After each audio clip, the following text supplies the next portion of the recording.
And we're back for another sexy episode of the Retrotainment Podcast. Episode number, I think it's like 16. Question mark?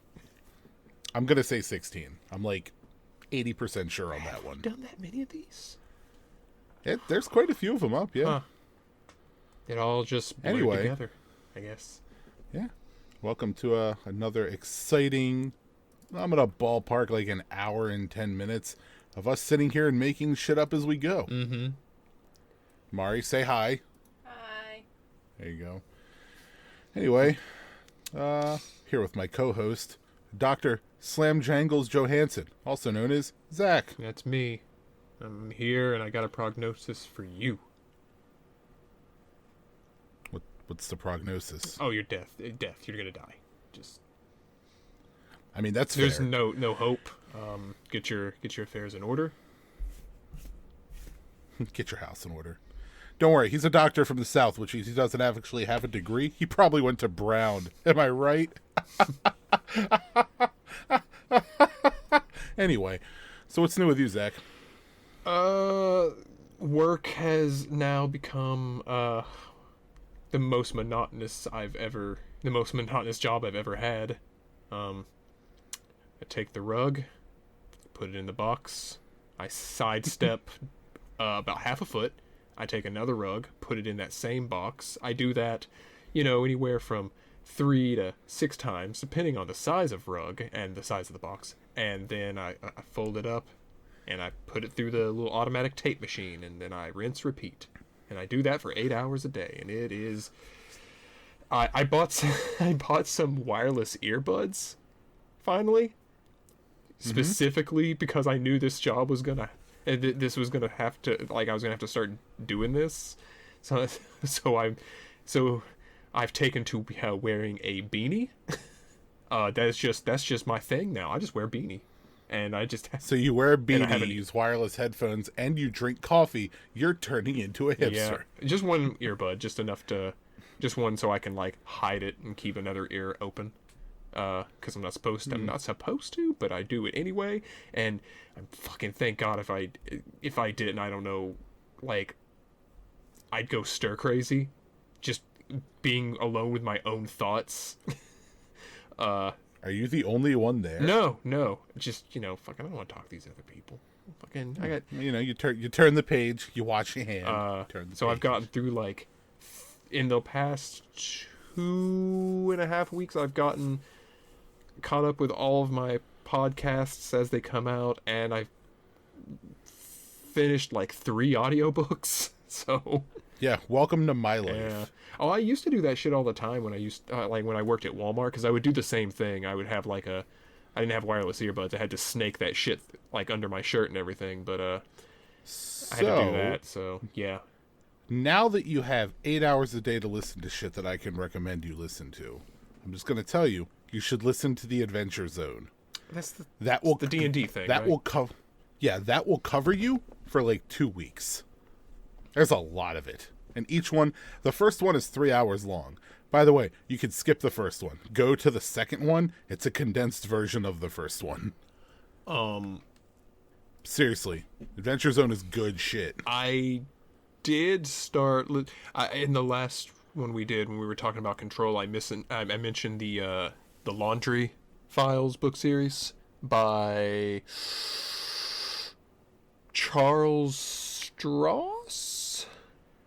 I don't remember you mentioning this, but whatever. That's the book series where it's a secret it's like a British Secret Service type thing, like MI6 kind of thing, but they deal with supernatural shit, very Control-esque, because all of the math or all of the magic and everything in this book series is based on mathematics and physics. So they have their tablets have fucking runes and shit built into apps that create magical wards and shit like that. It's called shit what is it called? Meta mathematics and fucking like eldritch physics, shit like that. This reminds me, CS, you need to listen to CS Foundry demonology. So you're a fucking computer nerd, and you understand the terminology way more than me. You'd probably enjoy it. You'd probably. I would if you would actually get it out. Like I don't get the names, but I'll look into it. Anyway, listen to Foundry Side. That's a book. It's an audio book. I forget the name of the author. It escapes me at the moment. But the second one comes out this year. I really think you would like Foundry Side. Okay. Like, the whole magic system in that universe is based on a version of scrying. But, like, you write commands into items to change how they work fundamentally. And it works on people to an extent. It's really trippy. And the story's interesting. It involves a talking smartass key. Huh. So, yeah, Foundry Side was great. Foundry like Robert Side. Fuck, I need to look up who wrote this. If I can remember, I'm gonna, which I'll forget. The ones I was talking about was by Charles Stross. I remembered that correctly, and it's called the Laundry Files series. So by Robert Jackson Bennett, and the second book in the series comes out this year. It's called Shorefall. I'm very excited for that. Give me the name of that again. I'm gonna type that in right now so I remember, because it sounds. Foundry Side. Thank you. It's all one word. Okay. I also highly recommend, and Mari will attest to this because she's listened to this, The Lies of Locke Lamora. Mm-hmm. Yes. Same author? No, completely different author, and I will tell you a quick tale of this man. I think I've actually said this on the podcast before, but the book is like when you're lying to somebody, so The Lies of Locke, Locke, Lamora, Lamora. And it tells the tale of this boy who is essentially like a thief who is trained by this old man called Master Chains. And Master Chains. Yeah, and the guy who does the voice work for this audiobook is astounding. And I've never heard him in anything else, but he does such a great job of giving every character their own personality with a voice. And it's amazing. There are 3 books in the series. There's The Lies of Locke Lamora, Red Seas Under Red Skies, which is a pirate book, and it's great. And then the third one is, I can't remember because it was an R8 book, not a great one, but it's basically Ocean's 11 involving magic. Huh. But yeah, it chronicles this kid named Locke Lamora, and he's a thief, and he gets caught up in like Godfather kind of criminal intrigue, and the whole world, it's not necessarily steampunk, it's almost like Gothic Italian. It's really weird, but it's really cool. Huh. And then, like I said, the second book is a pirate book, which is the second book is great and just good stuff. The only downside is the author takes forever to get anything done. What are you trying to say, Mari? Third one was the Republic of Thieves. Yes, Republic of Thieves. Thank you. 2013. So 2013 was when the last book came out. And every year, this man has been saying, I'm going to get this next book out. And I get that life happens. This time. Yeah, well, this time, luckily for real, like, it's actually coming out this year. And I'm very excited. Not so for the fact that he has, like, I think he said 8 books planned in this series. So maybe by the time I'm 90, I'll get the 6th book. But, oh, dude, you should also do, God damn it. How am I blanking? Brandon Sanderson. You want some stuff that'll take up some time in your life. Ooh. Let's give you, The Way of Kings. Start listening to Brandon Sanderson and enjoy having no time ever. Because I feel like you've told me about that. Because it's I have, and I'll keep doing it until you thing? listen to it. Yes. It is definitely fantasy, but my God, Brandon Sanderson is the Tolkien, like, Lovecraft, whatever you want to put, like George Lucas, if you want to go that route, except better storyteller, like, of this generation. This man, his ability to craft worlds boggles my mind, because he will just start a new series, and it's not like he forgets the other ones he has going. I think right now he has 4 or 5, like, constant universes going that all have links to each other. He puts out a book every year for each one of them, except for the Way of Kings. I forget what the specific name. Ugh, what a slacker. I think it's like every 2 years for these. The Stormlight Archive. That's the name of the one series. you've told me about. for sure. Yeah, so Stormlight Archive right now is The Way of Kings, Words of Radiance, and Oathbringer. And they are all just on point. These are thick fucking books. You have multiple points of view, like 5 different storylines going on. It's all coherent. All the characters are great. And just goddamn, I love this man so much. And I need more people to listen to his stuff. If I can anyway, get past this is my gonna... aversion to like fantasy books, I would. I Well, will. start with Foundry Side, because Foundry Side definitely has like a fantasy edge to it.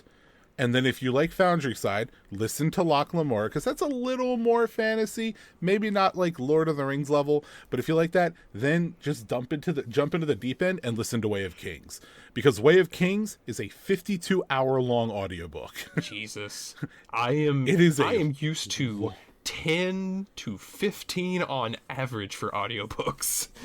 Nah, boy, you gotta step up to my level. I listened to a Civil War series that was 86 hours That long. Come on. sounds awful.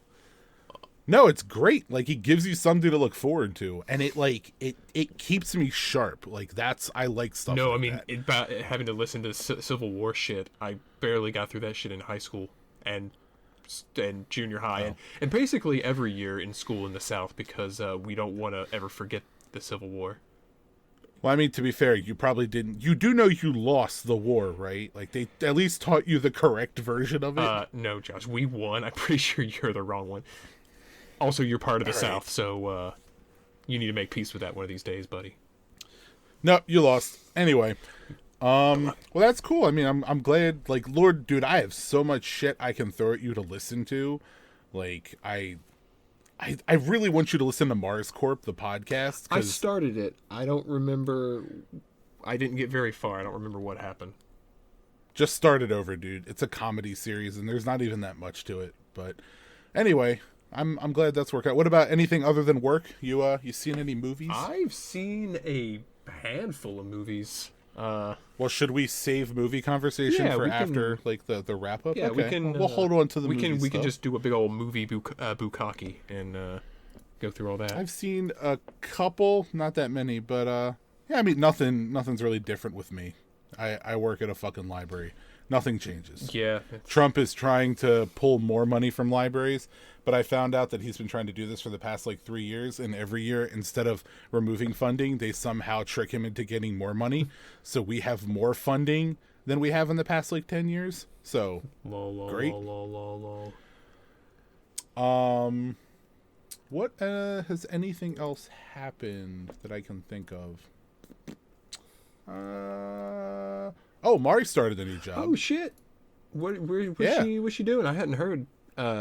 She hadn't posted anything. Mari has this thing about like not wanting to discuss stuff until it's like set in stone because she's afraid of like jinxing. You know it. what? And I get that. I get that 100% because I do the same fucking thing.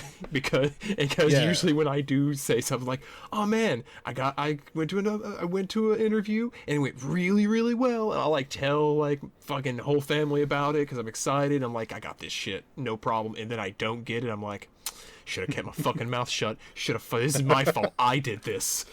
Yeah. No, I get that 100%. So she was like shotgun applying to stuff from like probably, what would you say, like the end of November straight through December, all through January?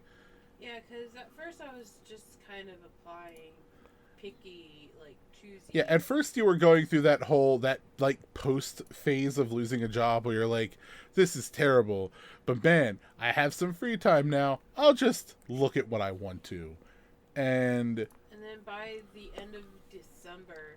Yeah, by the end of December, we were like, I had like, a good chunk of applications in, but I was like, this is not looking well. So yeah, so just to pull the podcast back to the microphone so I'm not having a conversation with someone in the background.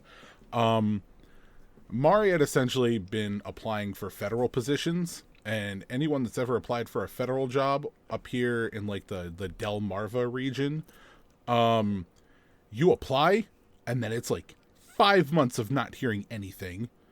And then you might find out that you're referred to a hiring director, and then it's like 2 more months of hearing nothing, and then you find out you may have gone on to the selection phase, and then it's like 2 more months. It can take you upwards of a year to a year and a half just to get an entry-level position in the federal government, unless you are family or you are riding someone's pole. Or already in the government. Yeah, well, that doesn't matter if you're already in the government, Well, Mari. you could be in a government and go into... Ignore the voice in the background. So we basically got to a point like post MagFest where things were looking a little iffy, and we kind of had the conversation like we might need to start like widening your application base to include things that like might not be the most fun job in the world, but it's bringing in money until something better comes along. And she just started like shotgunning resumes out.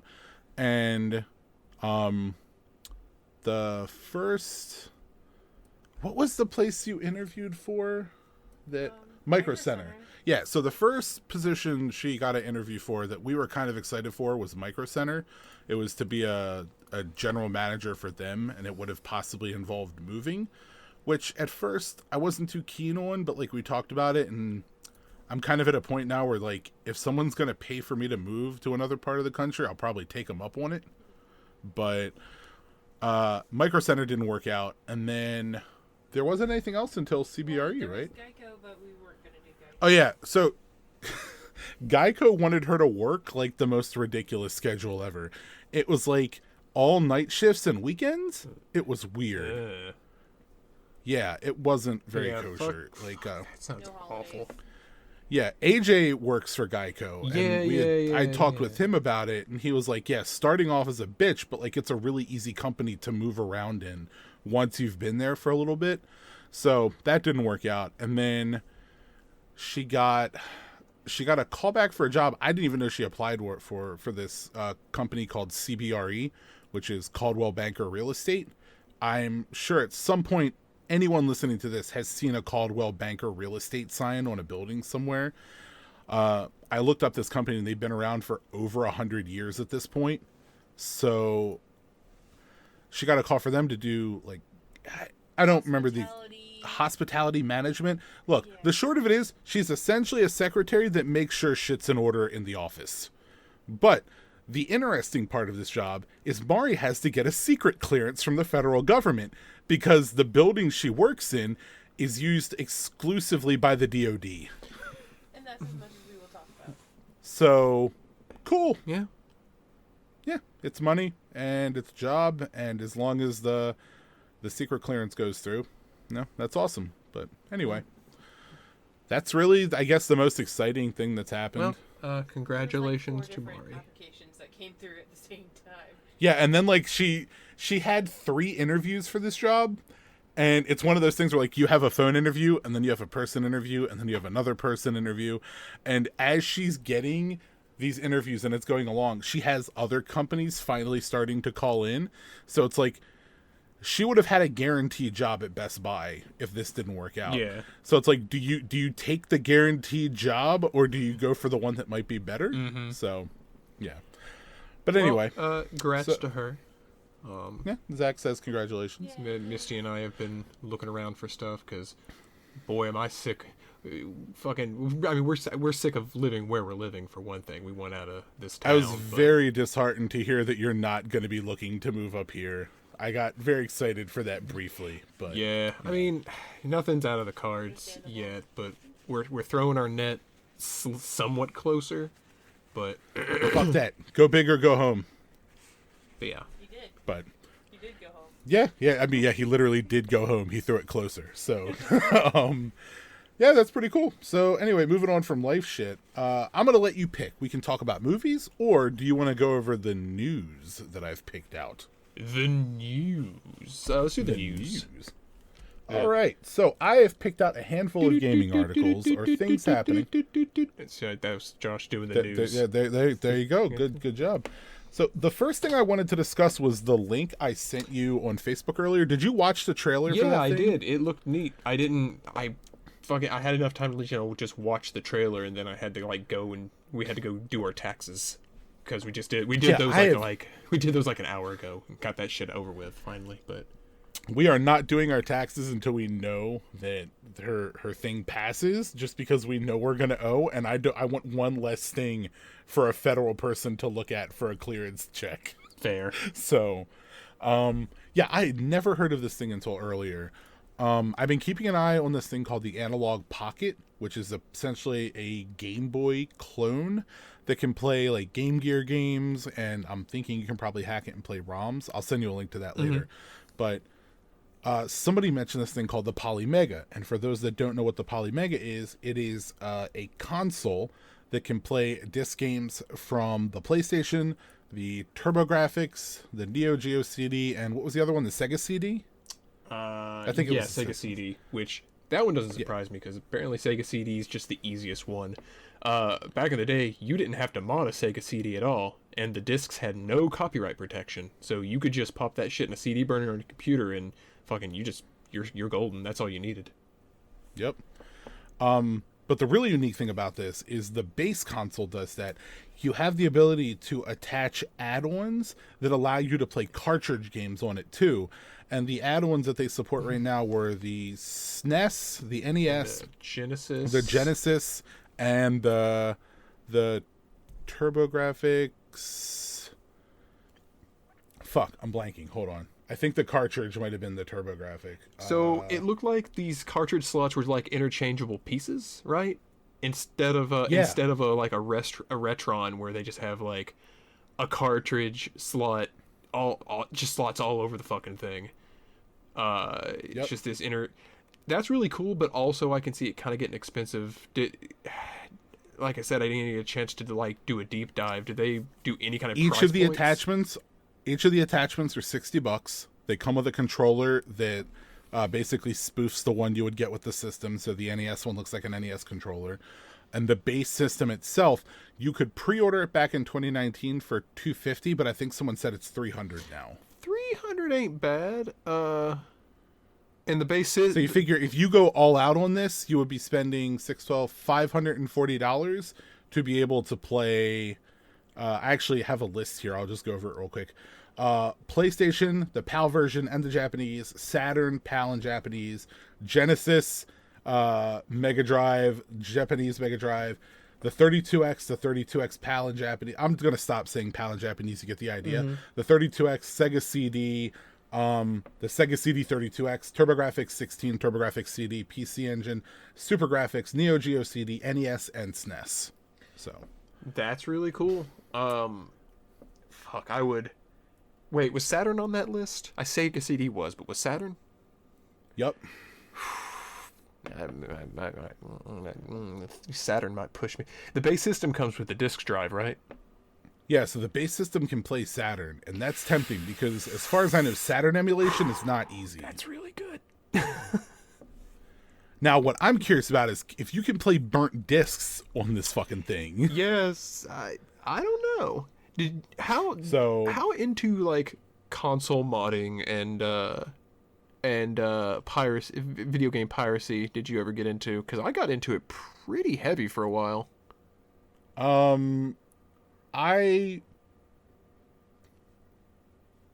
In terms of console stuff, not as much. But ROMs? I had my Dreamcast, I could play burnt stuff on. I always wanted to get an original Xbox, the big one, and turn it into a main machine. But now that the Raspberry Pi exists, there's no point in doing that. Like, my Raspberry Pi now can do what a modded Xbox can.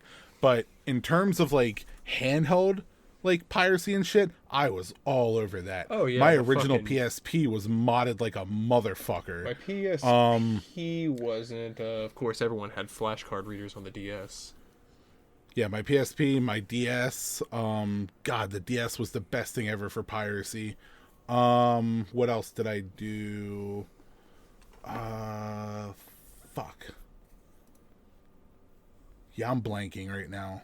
But I never messed with, like, the Saturn or any stuff like that. Like, I had friends that had them and we would play on it, but I own a Saturn now, but I've never actually, like, plugged it in. Like, somebody just gave it to me. I love the Saturn. It is one of my favorite consoles. I mean, it definitely see why it it didn't do great, and there's a lot of reasons why. But I love the Saturn. Um, My distinct memory of the Saturn is every time I hold it, I'm like, this is the cheapest feeling piece of shit ever. Like, same with the controller. The Saturn controller is like holding air attached to a wire. yeah, it wasn't great unless you got the 3D controller that came with Nights into Dreams. Then that's that good shit. Now, into dreams.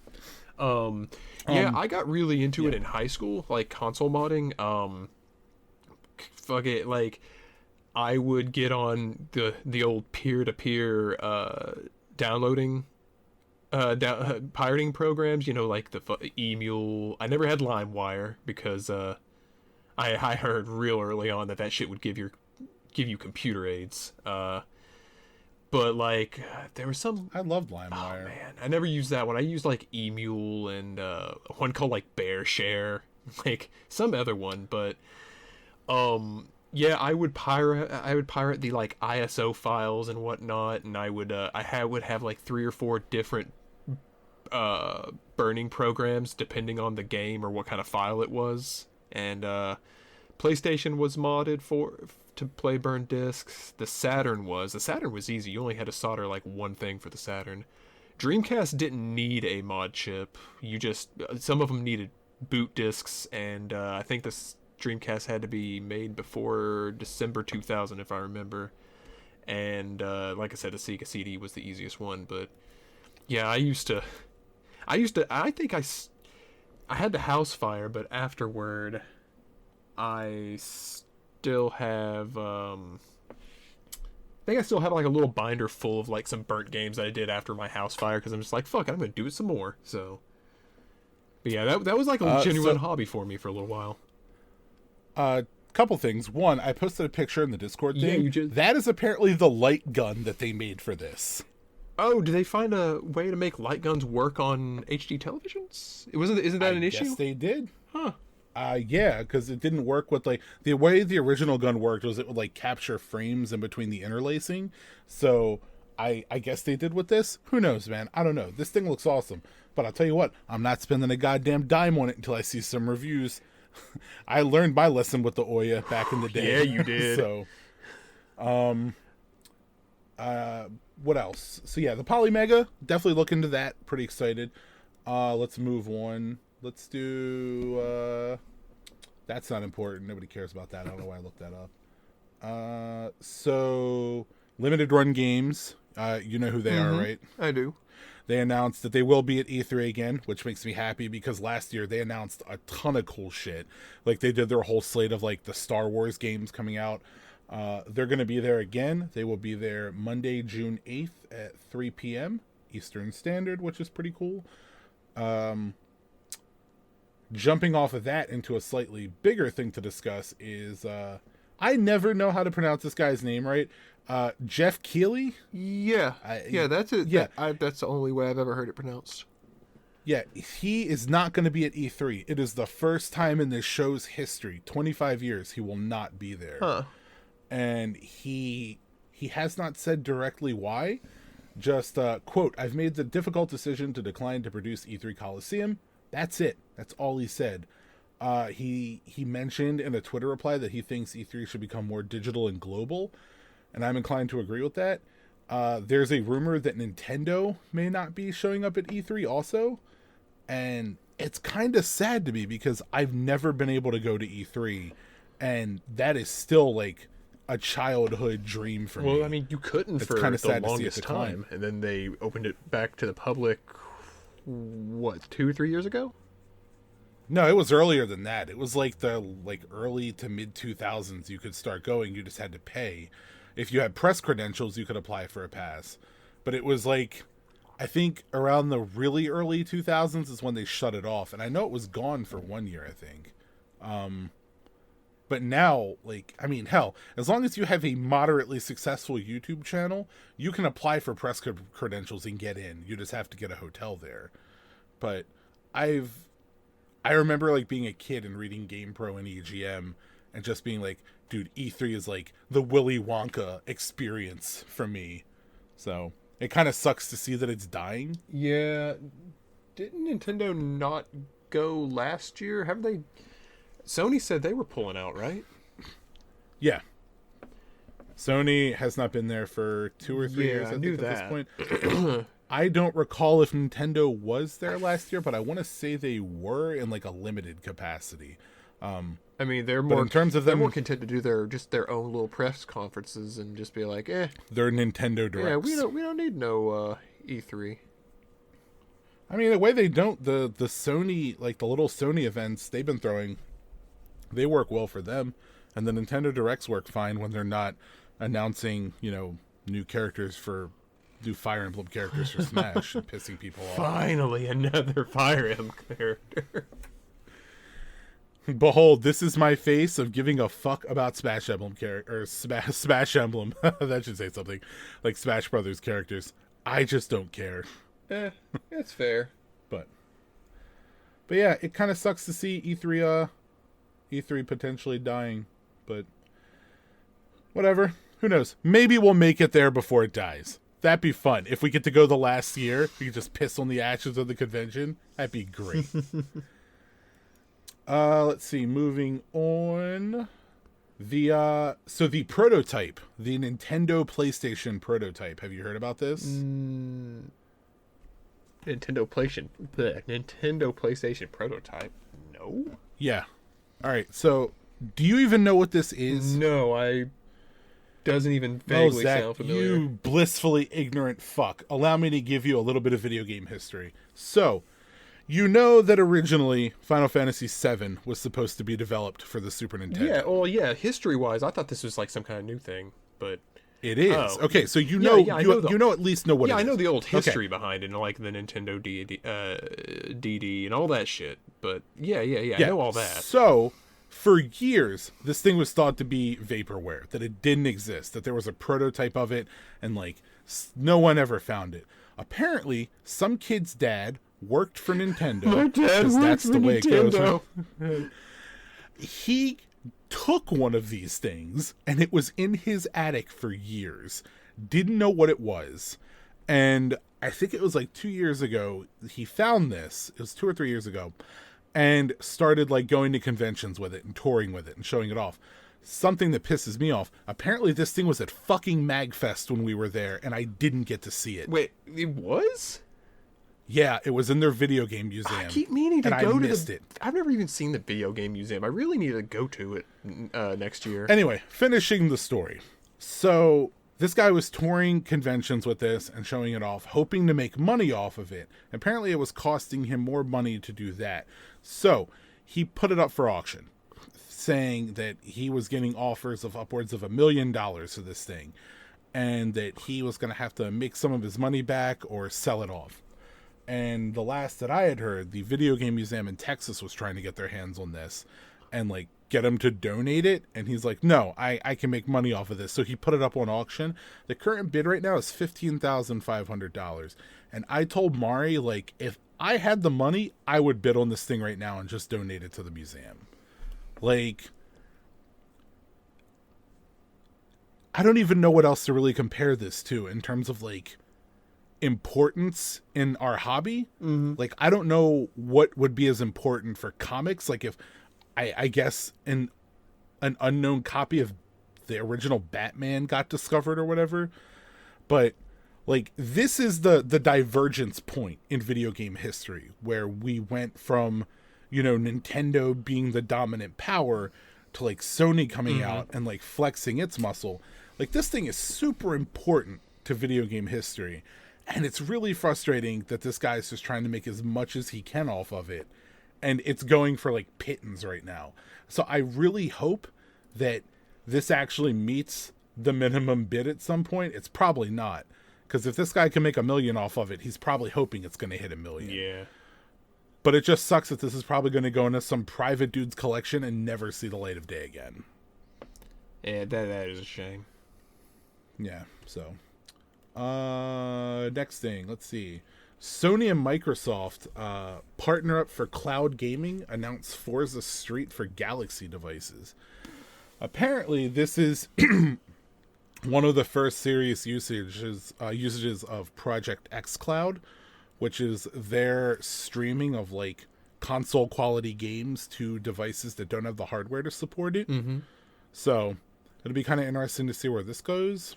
I don't own a Galaxy, but I didn't watch the trailer. I just kind of read the article. It seems neat. I mean, Microsoft has the hardware capability to pump this kind of stuff out with their Azure servers. So Right. maybe we'll see this factor into the next Xbox in terms of like, streaming stuff to the system. Let's see. You have any thoughts on that? I mean, phone, mobile gaming, Just Well, try not to think of it as like just mobile. This is also going to impact like console stuff that we play down the line. yeah, I suppose. Because if it works with something like mobile, then I'm wondering what they can do to have this like strengthen the back end of like multiplayer games. Do you remember way back when the One was announced, they were touting like cloud gaming as this big thing to buff up multiplayer games? Yeah. That we would see like huge scale gaming, the likes of which have never been seen with video gaming before. Loading times? And that was a really You mean they're gone forever? Yeah. Like that was their really cute way of saying that, and then we found out that it was just 32 on 32 multiplayer, which has existed on PC for fucking ever. So if cloud gaming is really going to be, if it's really kind of hit its maturity and its stride at this point, then I would like to see that used more in the back end, especially for multiplayer stuff. Mm-hmm. So, speaking of game streaming stuff, GeForce Now, which is NVIDIA's like streaming service, kind of like what Stadia is, right? Regrettably, yes. Yeah, so GeForce Now is supposedly NVIDIA's version of this, which has existed for a while. It was called the Grid or NVIDIA Grid before, and they just changed the name. Grid. Yeah. Apparently it works better than Stadia. I've never used it, but based on what I've seen of Stadia, I'm pretty sure a stiff fart in the wind would work better than Stadia. Yeah, I heard about this too. That was on another podcast I was listening to. They were talking about it. It's just... Yeah, so Activision Blizzard has pulled all of their games from GeForce Now. No reason why. They just didn't want them on the service. Well, which now some people are saying that they may be launching their own game thing. And I'm like, fucking Christ. Streaming is simultaneously one of the best and worst things to ever happen in my life. Speaking of Blizzard, I'm assuming you've heard what happened with Reforged. Warcraft 3 Reforged. Yeah. Ain't that some shit? I fucking, I don't know what the hell is wrong with Blizzard. I swear to God. It's just like, what happened to you, Blizzard? Are they just trying to like see how close they can get to the ground before they just crash and burn? I don't get it. It's impressive. Like, so for those who do not know what we're talking about, as far as at least Warcraft 3 Reforged. So it's set up as an update, like what was like it updated graphics and supposedly we're supposed to add cutscenes, and apparently that wasn't in there. But besides that, no, that's not the problem. That's not the problem. So what happens is, let's say you have your Warcraft 3 on your computer. They're like, buy Reforged, get the updated version. So you buy this. It's like almost like an expansion download, right? You download it on there. I mean, I don't know what else you'd call it. It's not, if you already own it, it's just a fucking. It's just. It was supposed to be a remastered version. Yeah, that's what it's supposed to be. But yeah, like if you already own it, it's just it tacks on the new thing. But what happens is, it permanently changes your old Warcraft 3. So you can't access it. Yeah, you cannot access your old Warcraft 3 anymore, like the one that we've had for fucking like 15 years, however long it's been since it came out. A lot longer than like that. 20? Shit. Yeah. A lot longer. So that's gone. And let's say I'm not very happy with my Warcraft Reforged because it is very badly optimized. Like, there's some anti-piracy shit on there that runs constantly that just eats up your CPU, supposedly. There's a lot more to this that I'll get into in a Yeah, minute. you're better at the technical shit. But yeah, so let's say I don't like my Warcraft 3 Reforged, Blizzard. I would like a refund. Well, first of all, good luck finding that. And if you're somebody on the forums that tells people how to get to it, they ban you. But if they're like, all right, here you go, here's your refund. We will remove Reforged from your account. Yeah, they also remove your Warcraft 3 Classic from your account, so you just can't play Warcraft 3 anymore. Fuck you. So let's touch on two things real quick. Let's rewind the cutscene thing. The problem with the cutscenes was that when they promoted the game at BlizzCon, they showed the game, they showed the remastered version, and what they showed was Arthas's invasion of the city and all this stuff. I'm not going to get into Warcraft lore. This will be a 5-hour long podcast. But the short of it is, the king dude goes in, and it's this whole big scene where you're supposedly start to see the transformation of him into the Lich King. And in the original game, there weren't cutscenes. It was all overhead, top-down, strategy view. Back at BlizzCon, what they showed off was the newer graphics, and then when they start to go into the city, it switched to a cutscene, and it gives you like more of the story. It's supposed to get you more invested in what's going on, give you more of the history, which is really cool. Like I like that idea. I like that idea because if there's one thing Blizzard knows how to do, it's a fucking cinematic. So they did that at BlizzCon, and then the game launches, and you find out that that's gone. Yo. There is no trailer that it cuts to. It's still that overhead top-down view. And when people were complaining about this, Blizzard responded by saying, we changed our mind because we didn't want to alter like the feel of the original game, to which the proper response and what everyone is saying is, why the fuck did you show it at BlizzCon? Why did you edit it and make a full fucking trailer with a cutscene in it and then not add that? And did you only do it for that one part of the game? Like, why? What's the fucking point? And then, like you said, the optimized stuff, the issue with them getting rid of your original copy of Warcraft 3, which is fucking theft in my opinion. But speaking of theft, possibly the biggest issue with this, and I've only seen 2 other people discuss this online, is that by downloading and playing remastered or reforged, whatever the fuck they're calling it, you no longer own anything you create. Yeah, that's in that the game. other thing. Yeah. Because Blizzard lost real hard when Dota was created using their shit, and they tried to go to court over that, and they lost that case. They're like, no, you actually do not own Dota. So they fucking lost that lawsuit. Yeah, so So all of they are making sure. any maps you make, anything you add into this game to modify it, Blizzard inherently owns the rights to it, which is absolute bullshit. I mean, think if fucking Mojang was like, all right, well, anything you create in Minecraft, we own the rights to it.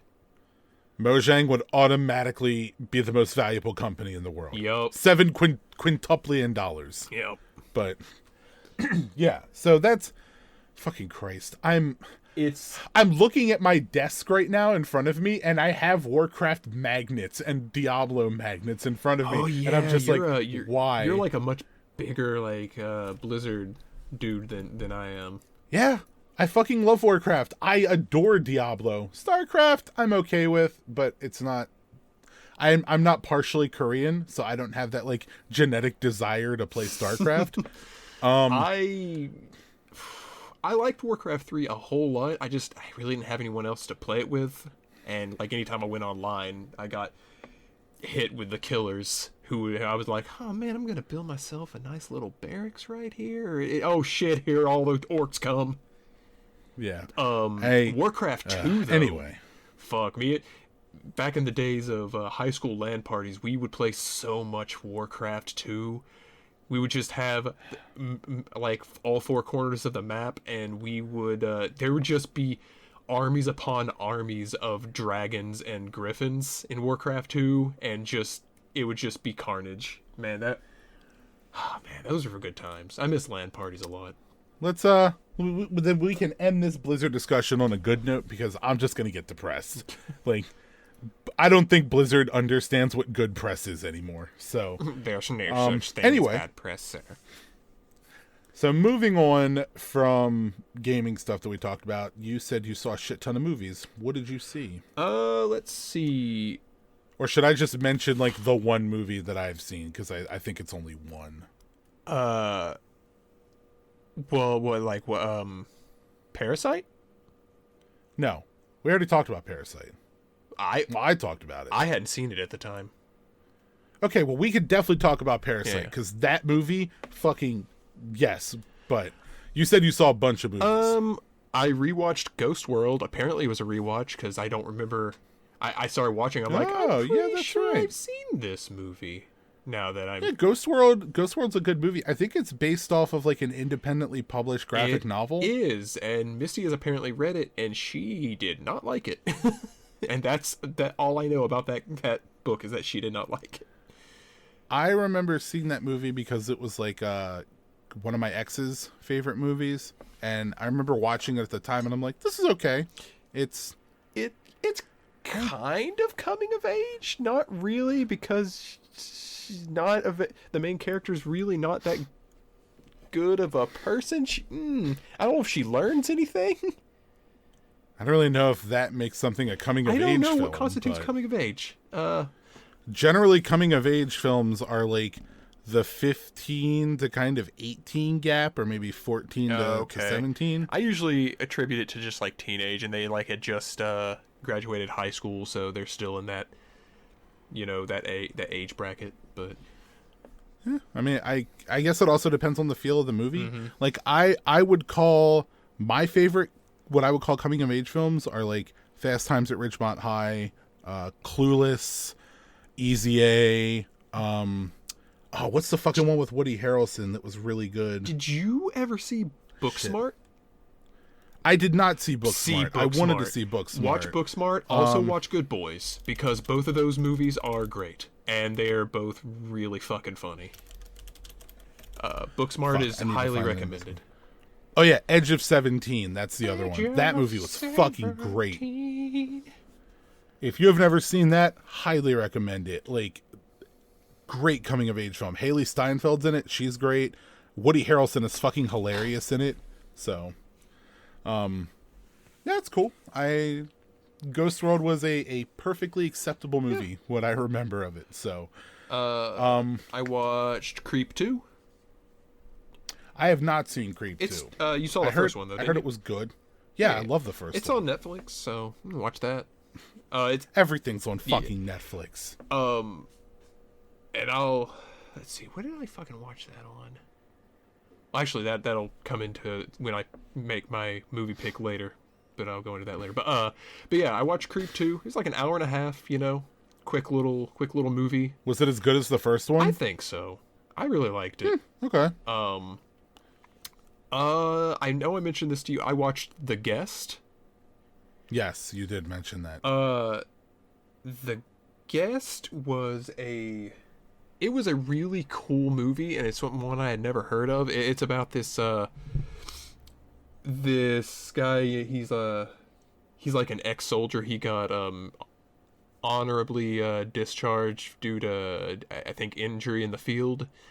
And he shows up this family's house, and he's like, "Hey, I served with your son. We were best friends." And mom's just like, "I instantly trust you. Please stay in our house." And the whole family's like, "We instantly trust you."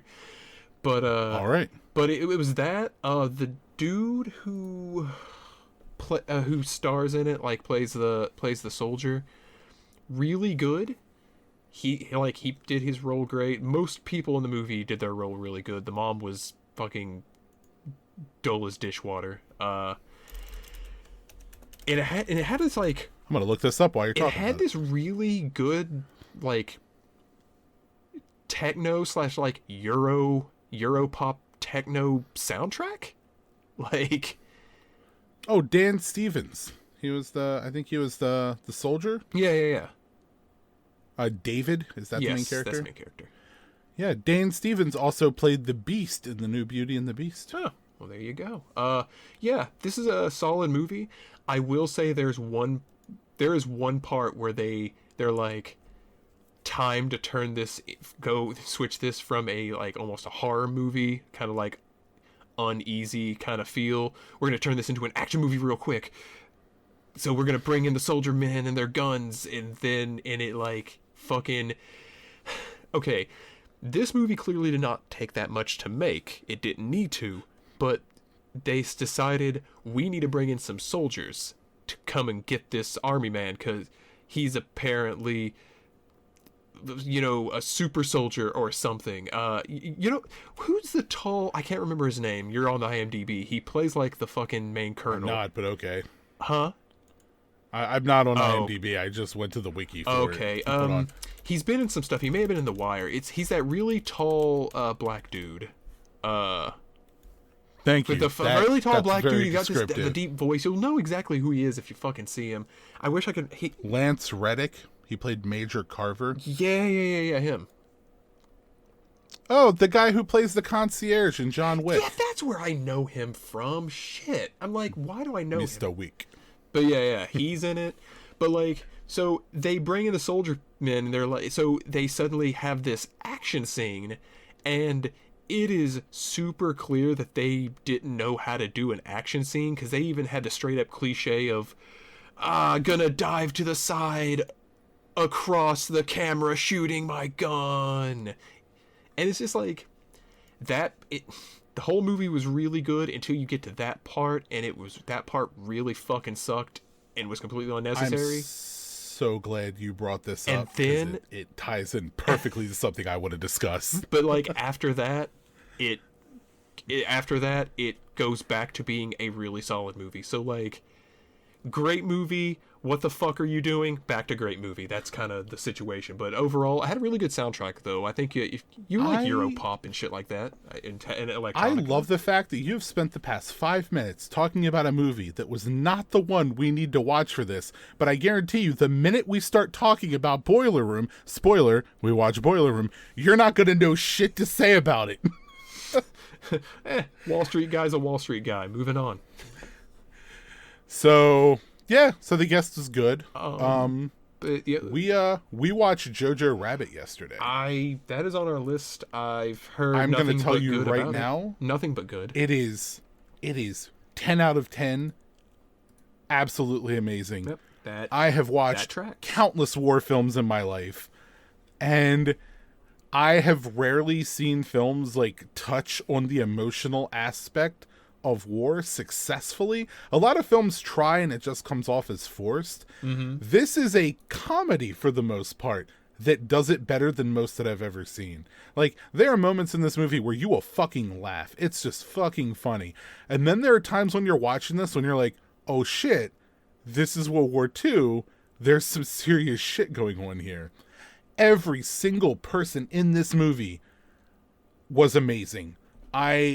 We rag on Scarlett Johansson for like being kind of dry as an actress, maybe when the Avengers films first started, but between what I've seen of Marriage Story and the weird alien movie she did, I'm blanking the name of it. I know it's the movie she got naked in, but I can't remember the title.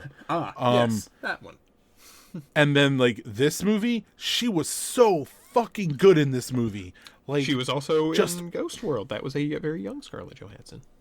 Yeah, that's true. We're touching a lot on ScarJo today, but seriously, please watch Jojo Rabbit so I can get your thoughts on this next time, because 10 out of 10, must see. Absolute must see. Yep. But I think that's all we've really watched other than wrapping up Next Generation for Mari. I don't think we've watched any other movies. So other than Parasite in our movie of the day, I rewatched Event Horizon. Which I love Event Horizon. It has been. I thought I remembered that movie pretty well. Apparently, I did not, and was slightly getting it confused with another movie, and I don't know what other movie I was getting it confused with. Were you getting it confused with Sunshine? It may have been Sunshine, but They are very similar movies at times, but they are. oh man, we should tell our Sunshine story. How I found out how to get unlimited free copies of I had movies from forgotten about Fox. that. But yeah, dude, fucking let's talk about Event Horizon just for a quick minute. That is a movie that, even though it is chock full of like, I want to say late 90s, early 2000s. I think that's when Event Horizon came out. Let me look up the exact date for this real quick, because I hate being wrong about that kind of shit. Event Horizon, I spelled that right. 1997, so I was off by a bit. Like, for a movie that is 23 years old, that movie still creeps the fuck out of me. Like, I have seen countless horror films. I've seen shit from Europe that's like as close to snuff films as you can get. I've watched weird Italian shit from the 70s, which is just gets in your head and never gets out. But fucking Event Horizon, I think it's just one of those movies that like hit at the right time and like buried into my subconscious just unsettles me at times. And it has moments where it's kind of schlocky and it seems like it's funny, but goddamn, I love that movie. Like, not the best acting in the world, not the most solid story, but visually, for a movie that came out in 1997, it's fucking gorgeous. Yeah, the ship. I had forgotten how like almost gothic the Event Horizon, like the ship, is. Yeah, like it's all fucking like Cthulhu. It really is, because like they go in on their own ship, the Lewis what's and the Clark. term I'm looking for? It's like eldritch, like eldritch horror. Yeah. Like they come in on like a regular ship and like, all right, this is very par for the course. You know, they got their gear hanging, it's stowed, they got some spacesuits, and they come into the Event Horizon like, this is just like, what if Cthulhu but space though? Yeah, like, you go into this fucking ship, first of all, and the first time they go into, like, the drive chamber is like, who the fuck designed this like this? It's, like, sharp, black, pointy metal coming out into this, like, sphere, and the way I always kind of justified it to myself was, like, the whole... To give you a very quick synopsis of Event Horizon, because maybe we'll watch that for like a Halloween episode and talk about it more. I don't want to go super into it, but basically it's a spaceship that went to hell and came back. Like, I always kind of thought that maybe the spaceship looked normal and it going to hell is what caused it to kind of transform. But I don't know how much that holds, because other parts of the ship look like a normal spaceship. Like the med bay. Weird. Looked normal. The weird orgy front cabin area. Like, goddamn, I love that movie. Great movie. Because did you ever see Pandorum? Yes, I like Pandorum. I watched that too because I was like, man, it's like a knockoff Event Horizon. Pretty much is. It's a knockoff Event Horizon, but it wasn't bad. I'm starting to. I'm afraid I'm really started to, if not already run out of like good sci-fi horror movies, like, because Did you ever watch Love, Sex, and Robots on Netflix? We watched Netflix, yeah, half or so of the episodes. We need to finish it. We never got through all of it. Did you ever get to the one that's basically space horror? I guess not, because I don't remember that one. Oh boy, just Maybe go not. watch that. I don't know. First of all, I would say, there's only like 2 weak episodes in it, Yeah. but the ones that are good are really good. And my favorite one was the space horror one. So, yeah, you'll definitely dig that. Yeah, we can find some space horror. I've been wanting to actually mention that. I think that when we get to Halloween, that we still stick with our theme of like picking things, but I would like to like do horror movies. Yeah, that would be fun. Yeah, and then like for Christmas, we could do Christmas ones. We could do Christmas horror movies. We could do Thanksgiving, Ooh. Santa's Sleigh. I remember Santa's Sleigh, or is it Black Christmas? I've seen one of them. Maybe I've seen both of them. Ooh, maybe we'll have to do a 30 Days of Horror with the Retrotainment podcast. That'd be fun. Anyway, I'm planning this shit before we've even got anywhere near it. So, anyway, Event Horizon's great, but I very much so And Mari, if you would like to get in on this, you're welcome to come over. Let's please talk about Parasite. Yeah. Okay. You had like talked about it, but you didn't kind of like go into it, and I've heard it's good from everybody. Everybody universally loved, but I had no idea what it was about, and I'm glad I went into it completely blind with no. That's because you have to. You have cannot know to. anything about this movie. You have to, because I was like, oh, I keep hearing this movie Parasite really good. I don't know what it's about. Maybe it's a horror movie or something. Even Missy was like, That's what I thought at first. yeah, because it's fucking named Parasite. And if you watch the trailer for it originally, like the one that came out, I watched one trailer for it, and I think that's the only one that ever came out here. I was like, this looks like it's going to be like kind of weird Korean horror, and I'm down for that. I'm actually going to do something I've never done on this podcast before. We are going to discuss spoilers. If you would like to not hear spoilers regarding Parasite, shut off the podcast now, jump ahead to like, if you just want to be safe, a minute and 15. oh, you mean you're And then going to rewind warn from people about spoilers? Because I'm about to say we've spoiled every fucking movie on this podcast. Yeah, I don't give a fuck about spoilers, but for Parasite specifically, this movie was so important to me that I don't want to spoil it for people Please that don't go want into this movie spoilers. blind if possible, because that's the best way Mari, to do you it. agree? Yeah. Yeah. Do you want to come like over here? Or you're just going to stay all the way over there? Can you hear me okay? I think so, but Yeah. I can't really tell. I mean, I the hear her mic just is fine. I'll move it.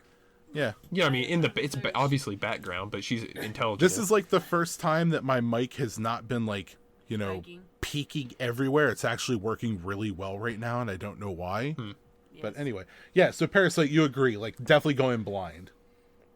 I mean, not to a full extent. Here's the Okay, so Mari doesn't agree with us. She's not allowed to talk on the podcast. well, she's clearly anymore. wrong. And banish her. Yeah. Yeah. So the only thing I will say is that you should go in knowing very few things, like that That it's Korean. it's Korean, because kid you not, 9 times out of 10 people leave the movie when they don't realize that it's in a foreign language. Okay, can we assume that someone is smart enough at this point to know it's fucking Korean and you're going to have to deal with subtitles? In terms of the plot, woman, Jesus Christ, should you go in blind? I think yes, but you shouldn't go in thinking that it's going to just be straight up horror. Like, That's not what I said.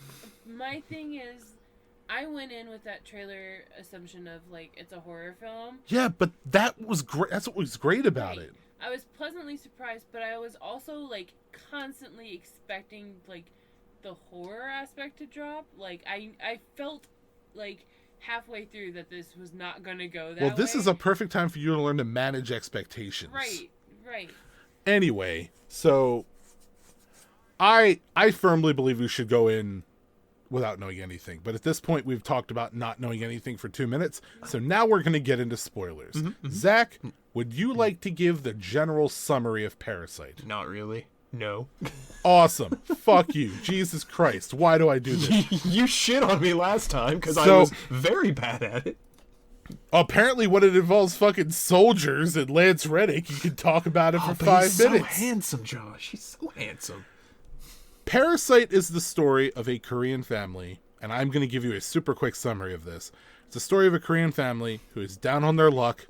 They are piss poor, and they slowly start to integrate themselves through like manipulation and getting jobs with this other rich family and basically transplanting themselves into their life. And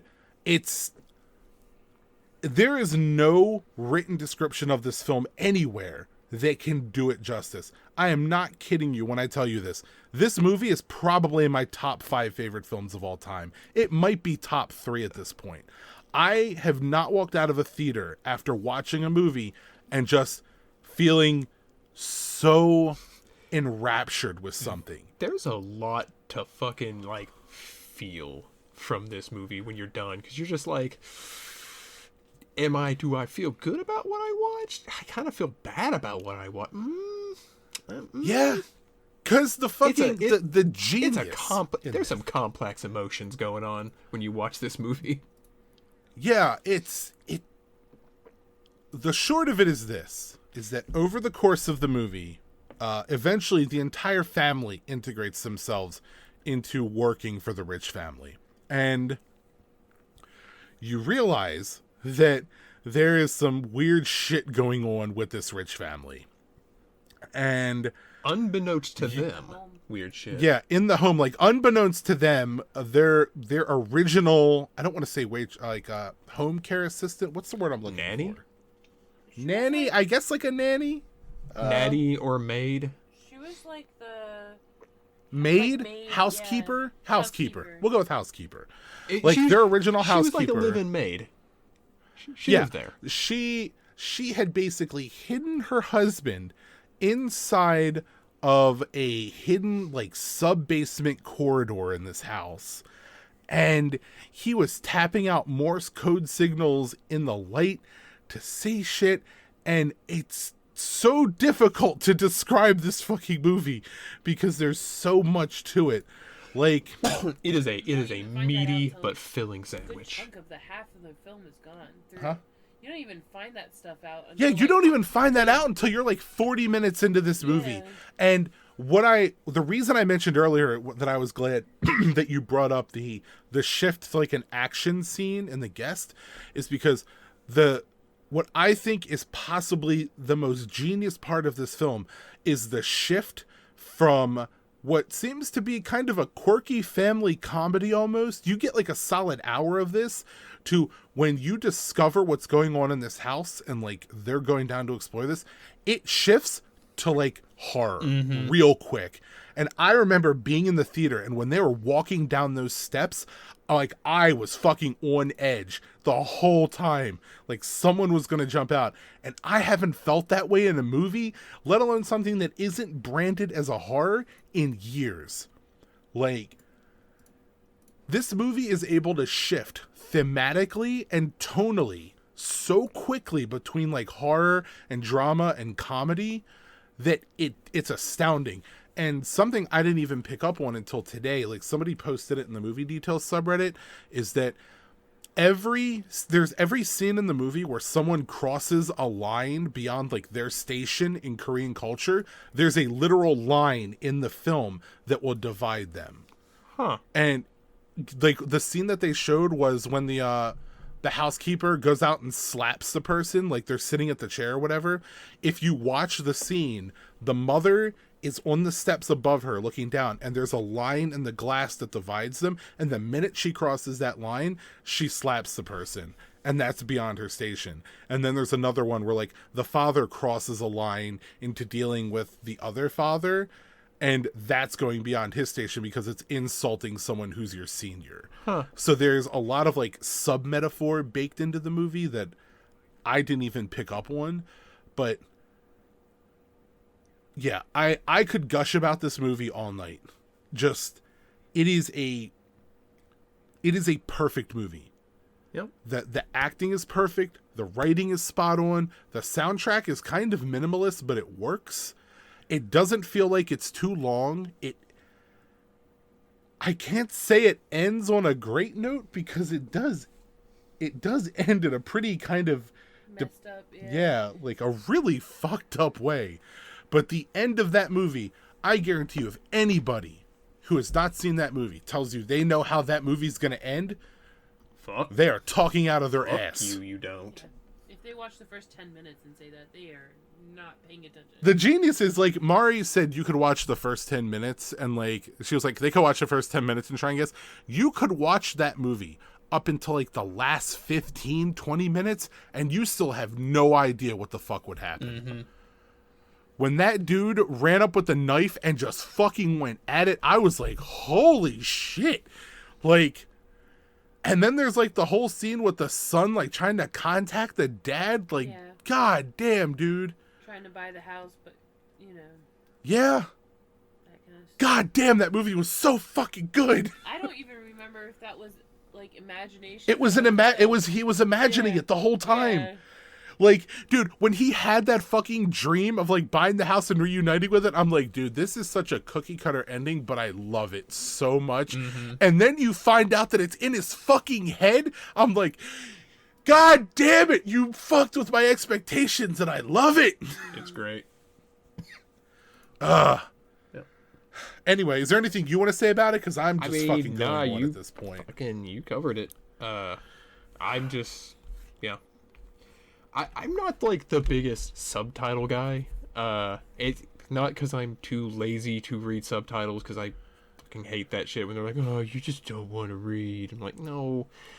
Like, I don't know about anyone else, but like, okay, when there's, maybe it's just because of my fucking shitty ass eyesight, but one, I have to sit a little closer to the screen, but two, like, my full focus is reading what's going on, and then I have to shift focus up, and like I'm always afraid I'm gonna miss something, or that I have to like pause it to like make sure I read a thing, then watch the scene. So like reading things with watching something with subtitles is always like kind of a chore for me in that way. Yeah, we leave subtitles on for everything. But like everything. But like no, I mean, yeah, no, this movie was great. I'm glad I watched it.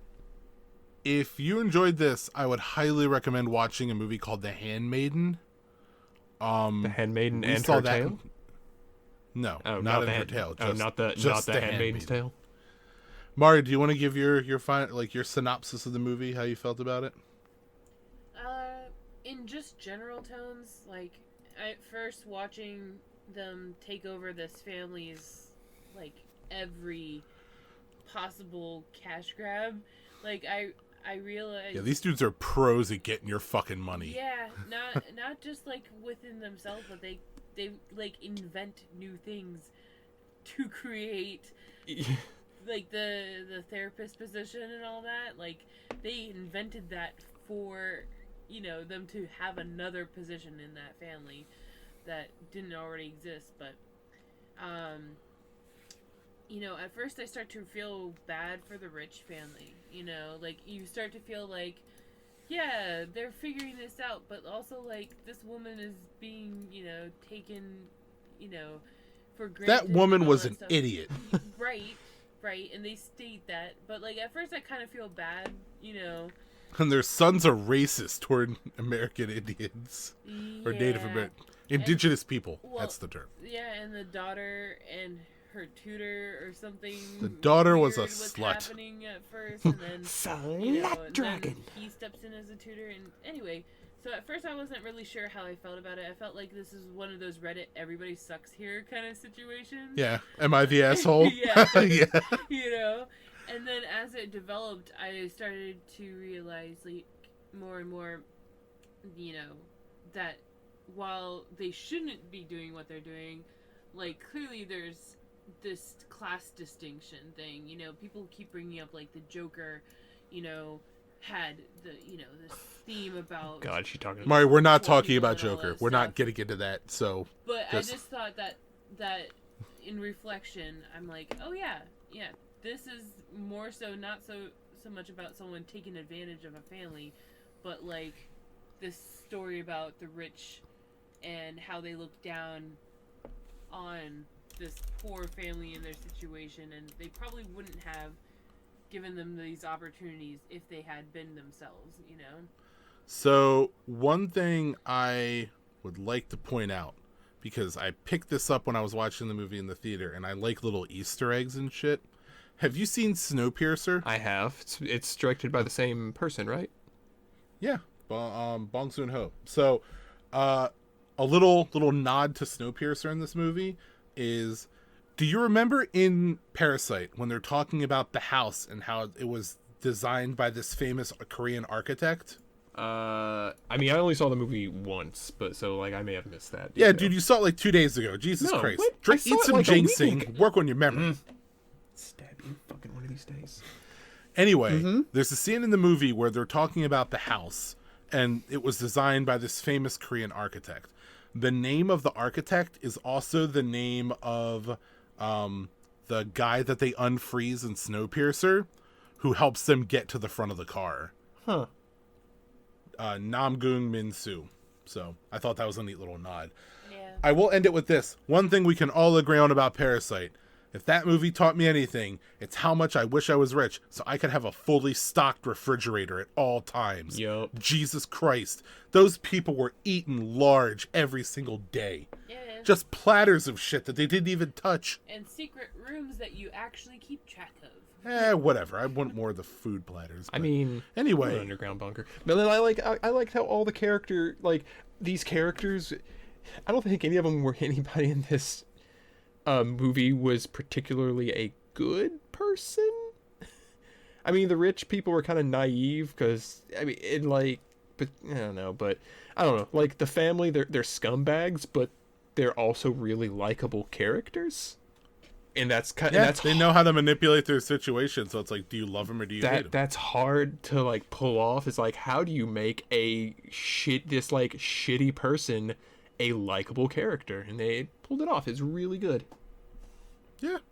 I'd also like to point out that as of right now, I was spot on the dot. An hour and 15 minutes. We're done talking about Parasite.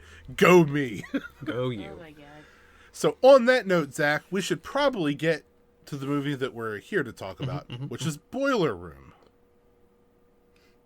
Does he remember it? I hope he remembers it. I sure do. So, Zach, I've seen Boiler Room a handful of times because I like this movie. Yeah, man. It's not the greatest movie ever, but it was a good, flick. What did you think of it? I weirdly like movies about Wall Street. Maybe we should watch Like Wall Street. Wall Street and Wolf of Wall Or Wolf Street. of Wall Street. And what was the second Wall Street? Like the sequel, that it was like the Return of Gordon Gekko or whatever. I don't know, Electric Boogaloo. I never Fucking- saw the sequel. I don't know. I don't understand that kind of business at all. I could never do it, but I weirdly like movies about it. It's always fun to see these rich 80 White boys? White boys? just an 80s All guy. white boys. Yeah. White boys and whatever Vin Diesel is. It's all about family. It's all about family.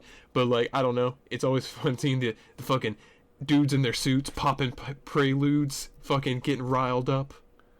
I'm sorry, did you say Preludes? Preludes. The car. They pop a car every time. Yes, Quaalude, not Prelude. I'm sure Zach meant Quaalude. Yes, they're clearly popping early 2000s cars. Yeah, they pop wheelies. They tune them up because they're rich and they can afford it. Prelude to the Quaalude. Yeah, I actually bought this movie on a whim. I used to, when I had my first job, I had this thing where when I got paid, I would get Chinese food, go into Blockbuster, and just buy a random movie that looked interesting. And that's how I discovered a lot of random shit that I enjoyed. And Boiler Room was one of those movies.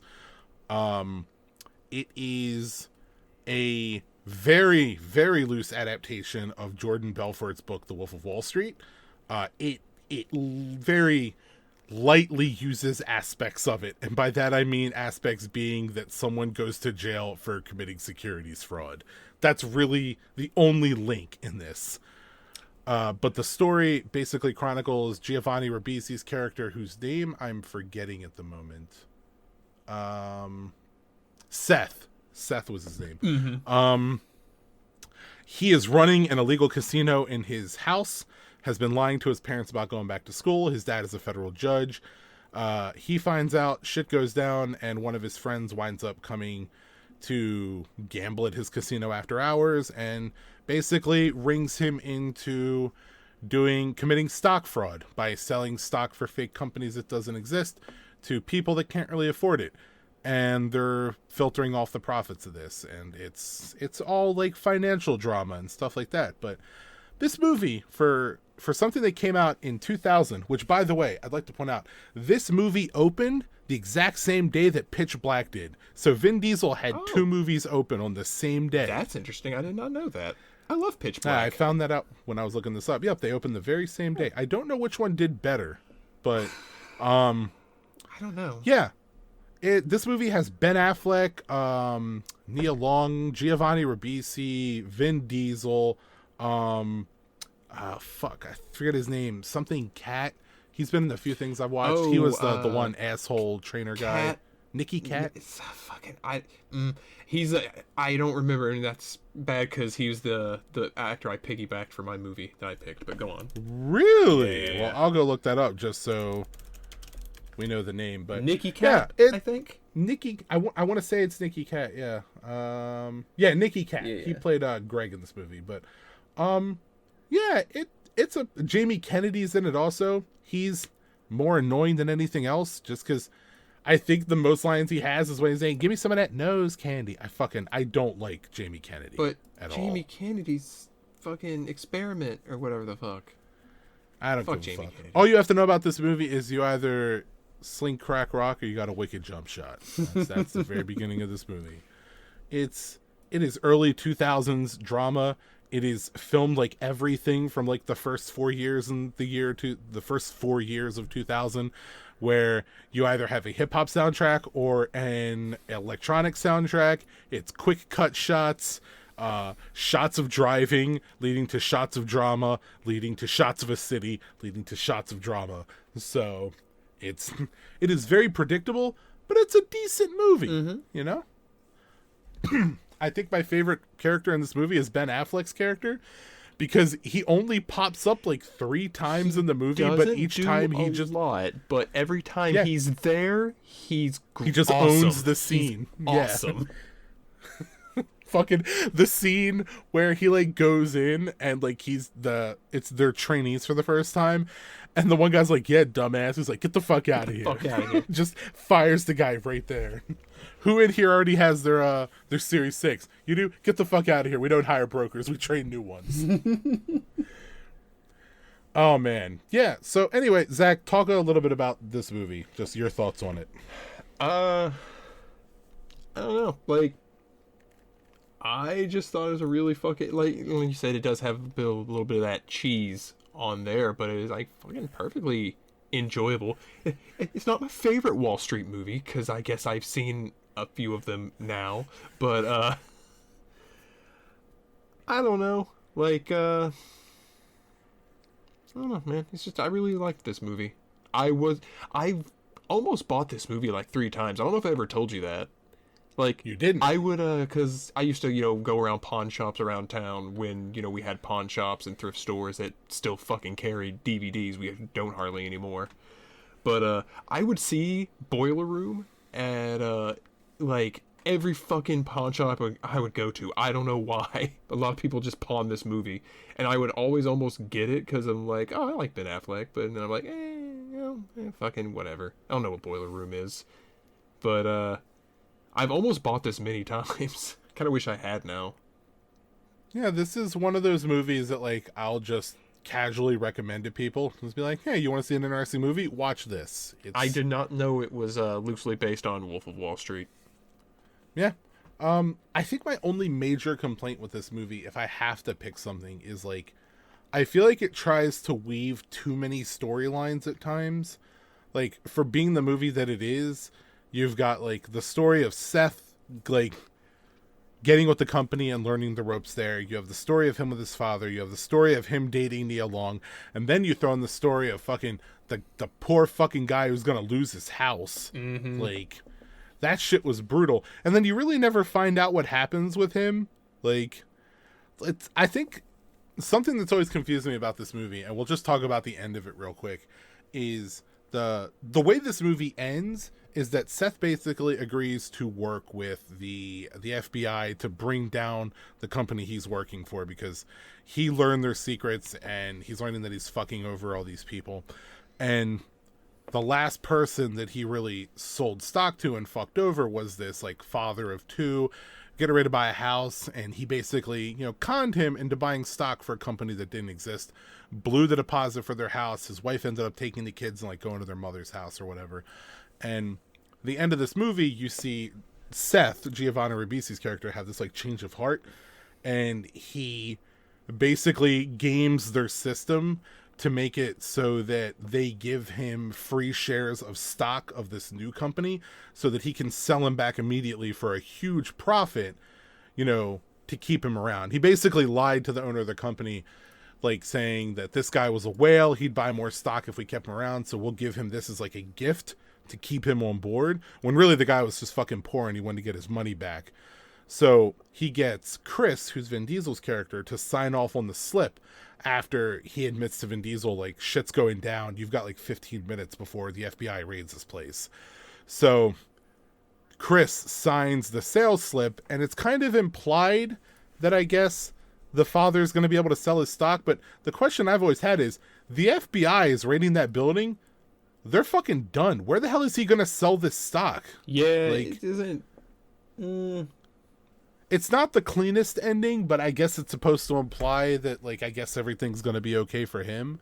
But if this movie teaches you anything, kids, it's that don't ever play the stock market. No, that's always been an intimidating thing. And don't fuck with Ben Affleck if he's a stockbroker. Did you ever have to fake play the stock market in school to learn about it? Nope. We had to do that. We did that for one of our like senior classes. We had to buy fake stock and learn how, like, you know, a little crash course in how the stock market worked. I think I bought this was 2004. I bought stock in Time Warner and like two other things. We had to pick like 3 or 4 different companies to buy. Should have stock bought Bitcoin. But like, I just remember Time Warner fucking did not do well. I lost all of my fake money. Yeah, we never did that. Yeah, it was a fun little exercise. So, just to wrap this up, you know, if you have any final thoughts, feel free. But Mari looked up the domestic for that weekend when they came out. Neither of them came in first, second, or third. The number one movie that weekend was Whole Nine Yards, followed by Hanging Up. I don't remember that. But the number 3 movie, Snow Day. And I remember that movie because Haku did the song for it, and that shit's in my, like, 2000s playlist. And the Tigger movie, it was Snow Day, Pitch Black, the Tigger movie, Scream 3, The Beach, and then Boiler Room. So, yeah. Anyway. Well, there you Good go. movie. I would give it a solid, let's say, 6.5 out of 10.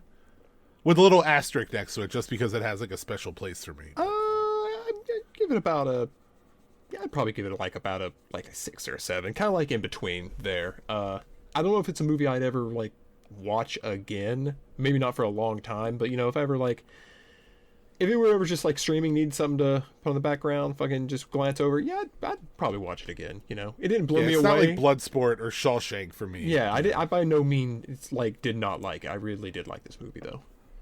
Cool. All right, Zach. Well, you get to pick the next movie, and we've already established that the next movie is going to have Nicky Cat in it, which means I have to watch his mug in another fucking movie. So, what is it? All right, so I had narrowed it down to 2 things. Do you want to hear what I picked, or you want to hear what I did not pick? Well, this happened with me last time. Let's hear what you didn't go with, and then let's hear what you did go with. So it was going to be Sky Captain in the World of Tomorrow. I knew it! I fucking knew it! You were going to go for that. It was going to be, and I'm just like, oh man, he'll be expecting that though. I'm gonna throw. Thank God I don't have to sit through that shit show again. I've never seen it, but I have heard it. I have never heard a single good thing about it. It's so fucking weird, and just I might watch it anyway awkward. just for the hell of it. But I'm just like, It also made me realize that I really like Angelina Jolie with an eye patch on. Maybe we'll do Sky Captain as like a little like sub movie. What did you go with? What I did go with is something I had never heard of, but I was like, I'll sit down for a movie like this. Have you ever seen The Limey?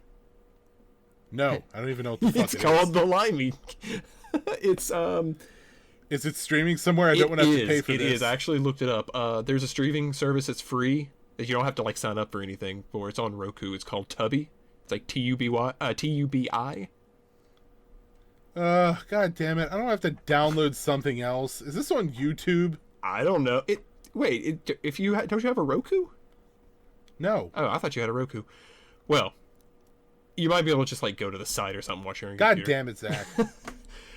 Let me tell you a little thing about Tubi for one thing. Other than it being free, and I think there's the occasion like the ad break here and there. That's how I watched The Perfect Host, and it worked just fine. Good quality. You know what Oh man, there's some interesting people in this movie I got to pick from. You know who? Yeah, I actually looked at the casting list. I was like, man, I'm not gonna leave him with like nobody, no good choice. But I looked at you have some decent choices in there. Oh man, I have a good idea for what we're gonna do. I have a really good idea. Okay. But like the Tubby app is kind of cool.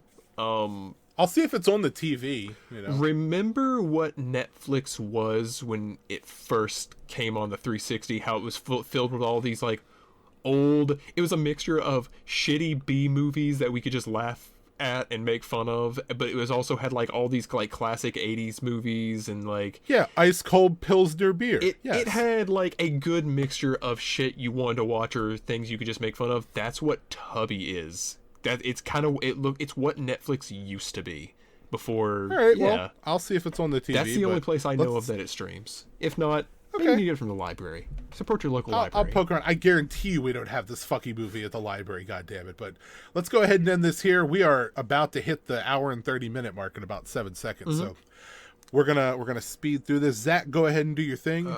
Goodbye and good night.